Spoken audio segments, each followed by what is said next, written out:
Exciting job development. We got the cabinets are being installed here.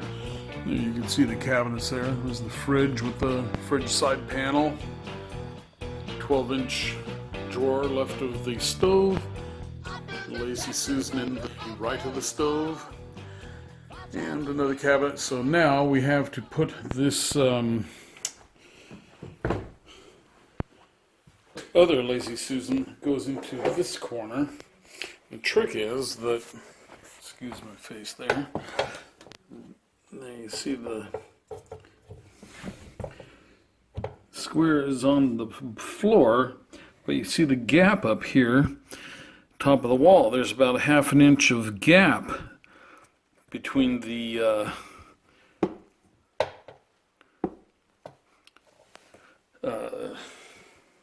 Plumb right angle square and the wall here.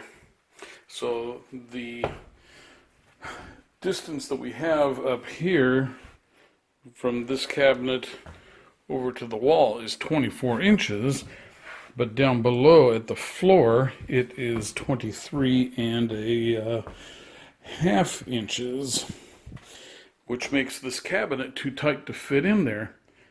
Okay, so what we did is we have pulled off the end panel here, and then we ran a tapered cut, took a straight line from the outside edge up here, and then removed a ½ an inch down at the bottom.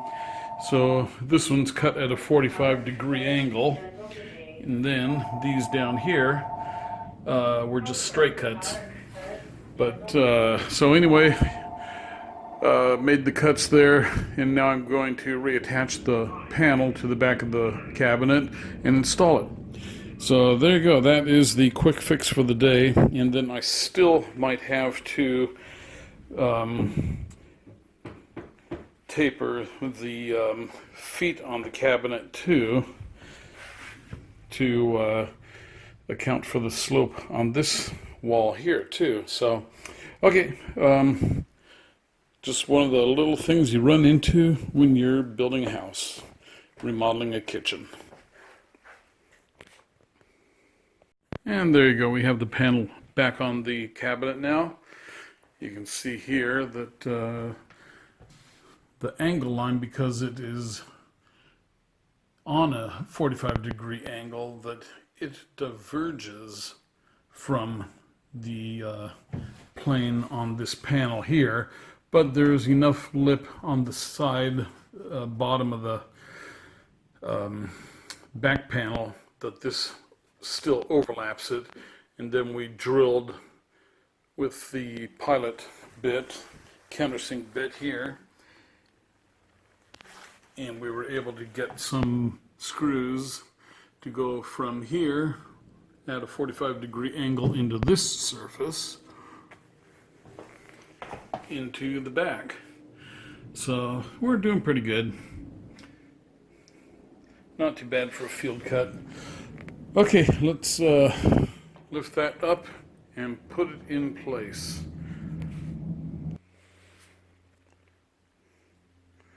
And there you go, the cabinet is now in place. It is lining up pretty good with the face frame of the cabinet next to it. Just a minor little adjusting. Spacing is good. Spacing here is good. It just touches the wall down below there. You can see. You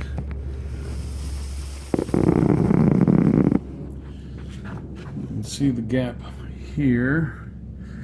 And as we go over here, it gets wider. So good. Things are working out. You know, the walls in this place are kind of funky. They have different leans and floor's got different slopes. It touches back here, but then it has a 1/4 inch gap up here.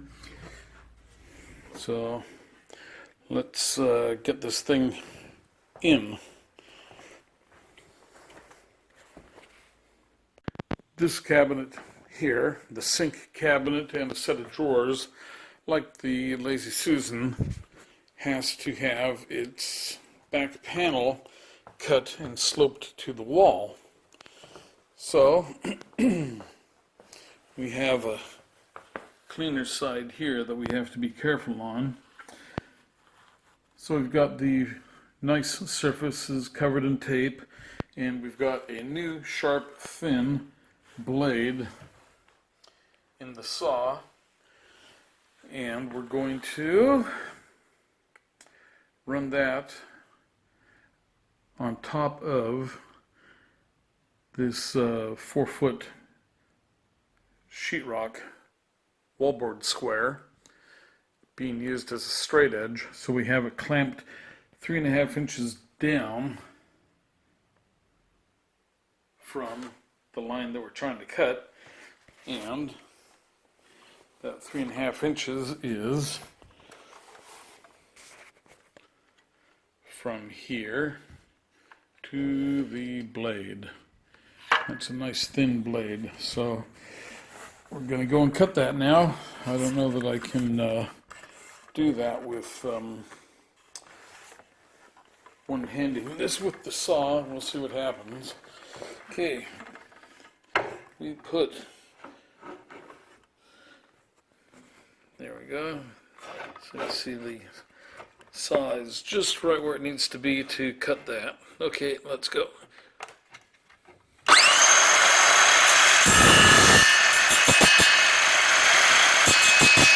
Really?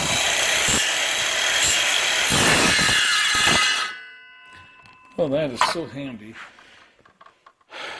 The motor and the handle meet. Okay, I guess I have to flip the stupid clamps around. Give me a minute and we'll try this again. Okay, after a minor technical delay, the clamps have been flipped around. Let's see how it goes. Get our slaw up here in place, and let's hope for the best.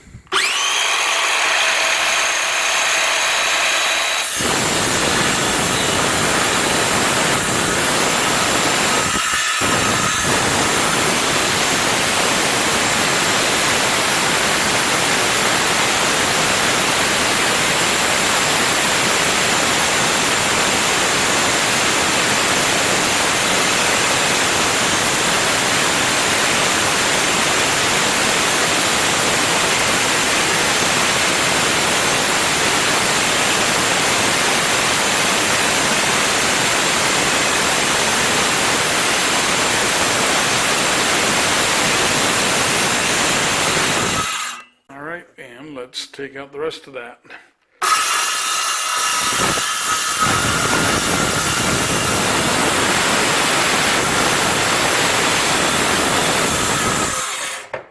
All right, that worked out very nicely. Another thing we have to do here now is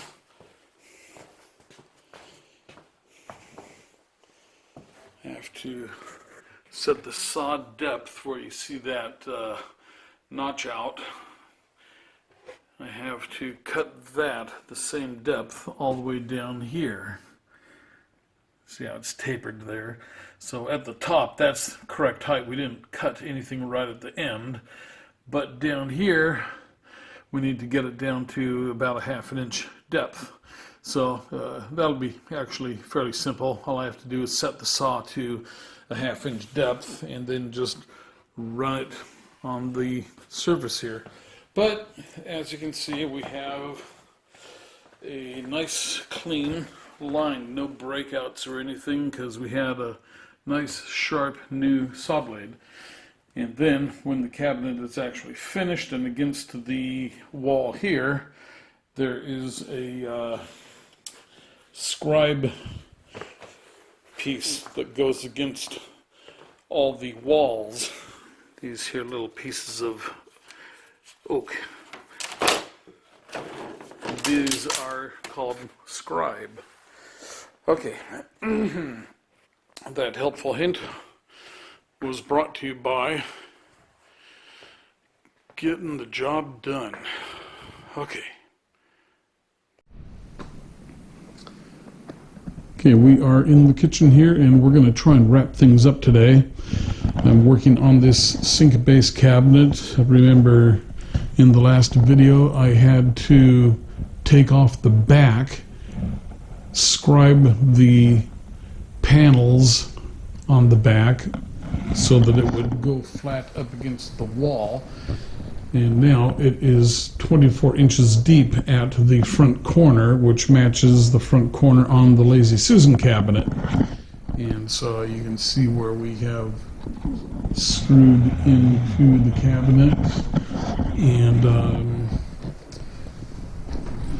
we made a cut on the back side here, and then we had to route a channel into this 3/4 inch end piece for this to recess down into it, and then we screwed it back on with glue and then slightly diagonal to go into the plywood.